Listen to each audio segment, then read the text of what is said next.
I'm excited that my estrogen is 238 today. Like, my body's working. I feel like it's back.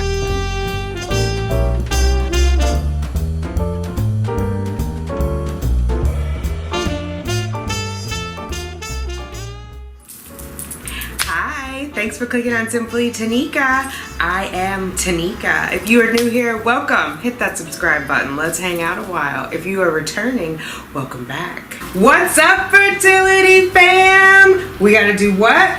Let's get those babies, ladies. Drops fall and the beauty of it all. Good morning. I look like I just woke up. Hair shrinkage on point. So it is Monday, the 26th of August. Yesterday was my niece's birthday. Happy birthday, Lexi Boo! And I'm headed to the RE for my blood work. It's 7 DPO. I'm 7 DPO. And just want to get confirmation with my P4. See you in a bit. All right, so we ended up doing, can you see those over there?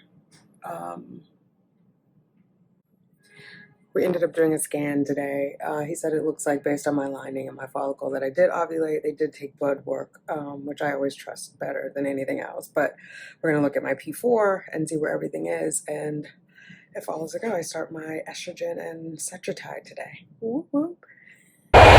What's up, fertility fam? How are you? I hope you are well. It is Monday. I've made it home. I've got some moisturizer in my hair and some clips. Oh my goodness, yes, it is. The curly girl struggle is real. Anyway, so as you were with me this morning, I had my blood work and ultrasound done. And what the doctor was saying from the ultrasound is it looks like I ovulated, but as you know, you really can't tell. You can kind of tell. But I've learned before they can't just tell with an ultrasound, because there was one time that I didn't ovulate when I was taking that melatonin back in 2017, and it showed by the blood work. So my blood work came back. They called me. We played phone tag. Then I got an email. Then I went in the portal. But let me just say, so my LH, or luteinizing hormone, is 11.48. P4, or progesterone, the full word, is 7.22. And my E2 is 238. So I was like, that seems high for my E2 if I'm in fact 7 DPO. And then I remembered I'm not 7 DPO yet. I think I am either 5 or 6, because I got the positive, right, on a Monday. Is that right? I don't remember now. At either rate, I think the doctor agreed with me. So we're not starting my meds until tomorrow, because I'll be taking the S-trace and I will be taking the Cetrotide. So yes, and I want to talk to you guys about that, because someone asked me, is that the same, is your protocol the same as like if you're taking birth control pills because you have the estrogen? It's not. So I want to go into that. I want to go into the schedule, and then I have some shout outs for you guys. So first, let's just do the schedule. It is going to be, like I said, starting tomorrow, Cetrotide, half of a thing of Cetrotide. It comes pre-filled, and 2 S-trace pills. So they're 2 milligrams each. I'll take 1 in the morning, 1 in the evening, for a total of 4 milligrams per day. And they sent me this. Is that focused? Yeah. Mommy on Deck sent me a note from last week's call when I went over my new protocol, saying, I hope they're going to email that to you. And I was like, girl, I hope so too. They haven't emailed the full thing yet. They want to make sure I don't take any meds. I have scheduled my appointment for next Wednesday. I go in at 10:30, again, another scan and blood work. And then if everything is fine, we move forward. So there you go. That assumes that I start, that Aunt Flo shows up either Sunday, Monday, or Tuesday. Monday's a holiday, so I'm not trying to drag myself in there. But obviously, if it starts Saturday, then I have to go in on Tuesday, right? Because I want to do day 3. I'm starting the Femera then. So I'm excited about it. What is the difference? Why am I saying I'm looking at my phone? That I'm not, it's not like being on birth control pills. I just want to explain it, because I know some of you guys are starting off on your journey. Some of you guys have been on it for a while, and there's different types of protocols. When I did my first IVF, I had no idea what was what. And so I'm still learning. So as I learn, I want to share with you guys. So basically what I'm doing is estrogen priming, Estrogen primed antagonist protocol, and I just want to read this. Okay. It's great for patients with low ovarian reserve or those who have poor response after taking birth control pills, because birth control pills shut your ovaries all the way down and suppresses it. As you know, it keeps you from ovulating, and it keeps your body from going through the different phases. It keeps you from having a period. You'll have a withdrawal bleed once you are in your placebo pills because your progesterone is dropped. So your body knows to take, get rid of the lining, but it's not a period because you haven't ovulated. So it shuts everything completely down, which is why if people who've been on birth control for a long time, it takes a while for their cycles to get regular after they come off of the pill. So that was not a good option for me because I have low AMH and I have a low AFC, antral follicle count, and I am advanced maternal age. What I am doing is the estrogen primed antagonist protocol. In this protocol, the pre-treatment cycle is a natural cycle, so no birth control. So that's the cycle that I'm in right now. It's pre-treatment. There was no birth control. I ovulated on my own. I'm in my little phase on my own, and my lining will shed. I will have an actual period when my progesterone drops. So about a week after ovulation, which is now, an antagonist, either ganirelix or cetrotide, mine is cetrotide, is started to prevent premature recruitment of the follicles, an effect often seen in premature aging ovaries. So the cetrotide meant to keep the follicles from being recruited early so that I don't end up with the dominant or that I don't lose them by the time the cycle starts, right? So if the recruitment starts too early or is too rigorous, it'll send my FSH super high. And as we know, if the FSH is over 20, I'm not going to respond well to the meds. So that's what the cetrotide or the antagonist is doing. In addition, estrogen is used to provide the young follicles an optimal condition to grow in the future, Stimulation medications are started on day 3 of the next menses, and the antagonist would be used again later to prevent premature ovulation.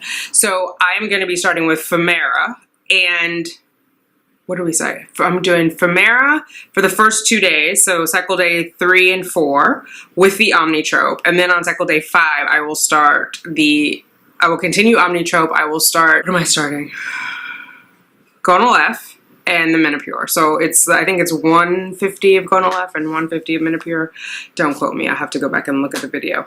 But I'll be starting that on cycle day 5, and I'll take the letrozole / Femera for 5 days. So cycle day 3, 4, 5, 6, 7. So cycle day 3 through 7, those will be my 5 days of the 7.5. There's this other thing I want to say about the Femera. What it basically does, Femera indirectly induces the release of pituitary, of FSH, our follicle stimulating hormone, and LH, or luteinizing hormone, by blocking the synthesis of E2, which is our estrogen. So it's going to block it. So let's think about that. I'm going to be taking the estrogen up until I go in for my ultrasound on cycle day 3, right? It says take it up until then. Don't take any medications that day until after the ultrasound and blood work. So estrogen I'm adding. I already have, it's pretty high, which it'll drop as the progesterone goes up a little bit because I'm all over the place. Sorry guys. Because the progesterone is 7.2, I feel like tomorrow it'll be up a little higher and the E2 will be a little lower. At any rate, I'm going to be taking estrogen. Then I'm going to stop cycle day 3. Cycle day 2 will be the last day of estrogen. Cycle day 3, start the Femera, which will keep my body from creating its own estrogen, which will help keep the luteinizing hormone and FSH low. The combination of pituitary, LH, and FSH and those from the medications provide very potent ovarian stimulation. So that's what we're looking for. After 5 to 6 days of stimulation, an antagonist is added to prevent ovulation. So that's the cetrotide. Mine is not exactly this protocol because we are also doing FSH and LH. So we're not shutting it all the way down, but those first 2 days are going to be critical. Cycle day 3, cycle day 4, where it's just the Femera. I'm excited. I've responded really, really well to the Femera in the past when I had my IUIs. So we'll see. And I'm excited that my estrogen is 238 today. Like, my body's working. I feel like it's back after the miscarriage. Like, it took a while, but these are numbers that I had been seeing before. And so, I was worried. I was like, maybe this has like sped up menopause and like my body's, these are signs that it's shutting down. So I'm just hopeful that all of these like positive signs are, you know, a thumbs up from God, like this is it. So I don't know, I've said it before, I feel like this is really it, guys. So I'm excited, I'm optimistic, and I'm sticking with it. All right, shout outs. Who do we have? Sonia Montez from Ensenada, Mexico. What's up, sis? We have One Bright Light. So you had your IV infusion and you said it was great. Awesome. I'm gonna go again Friday to do another one. And then I'm doing acupuncture, I think next Tuesday, so the day before I go in for my letrozole start and scan and ultrasound, because the acupuncturist Clara said she'd like to see me before I start the stims, just to kind of get the ovaries, you know, pointing in the right direction of like, let's recruit as many follicles as possible. So I'll be doing that. But I'm glad you liked your IV infusion.